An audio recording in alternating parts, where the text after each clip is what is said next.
ఈరోజు మనం క్షీరాబ్ది ద్వాదశి విశిష్టత తెలుసుకుందాం. ఈరోజు శ్రీమన్నారాయణుడు శేషపానుపు నుండి లేచి బృందావనంలోకి ప్రవేశిస్తారు. కనుక ఈరోజు సూర్యోదయానికి చాలా ముందుగా లేవాలి.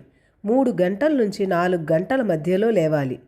ఇంటిలో స్నానం చేసేవారు కొద్దిగా ఆవు పాలు నీళ్లల్లో కలుపుకొని గంగా గంగా గంగా అని తలుచుకొని సంకల్పం చెప్పుకొని స్నానం చేసినట్లయితే త్రివేణి సంగమంలో స్నానం చేసిన ఫలితాన్ని పొందుతారు. ఈరోజు తప్పనిసరిగా తులసి చెట్టు ముందు ఆవు పేడతో అలికి ముగ్గులు పెట్టాలి.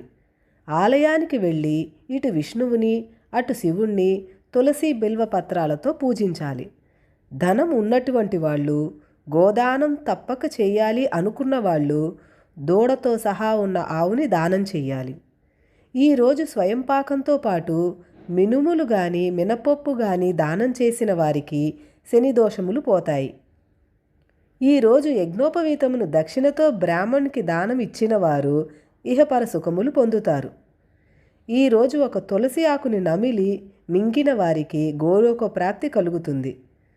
గురువు చుట్టూ ప్రదక్షిణ చేస్తే భూమండలం చుట్టూ ప్రదక్షిణ చేసిన ఫలితం వస్తుంది. ఈ రోజున సాలగ్రామాన్ని నీళ్లల్లో పెట్టి తరువాత ఆ నీటిని తీర్థంగా తీసుకున్న వాళ్ళు అనారోగ్యం నుంచి విముక్తి పొందుతారు. ఆరోగ్యం, సుఖం, ఆనందాన్ని పొందుతారు.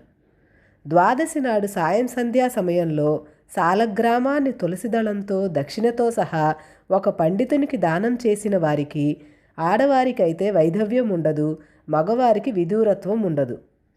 తల్లిదండ్రుల పేర్లు చెప్పి పిల్లలు కనుక ఈ దానం చేస్తే నరకంలో ఉన్నవాళ్ళు కూడా విముక్తి పొందుతారు. ఈరోజు ఆలయంలో జరిగే తులసీ కళ్యాణంలో పాల్గొనాలి. ఈ విధంగా క్షీరాబ్ది ద్వాదశిని సద్వినియోగం చేసుకుందాం.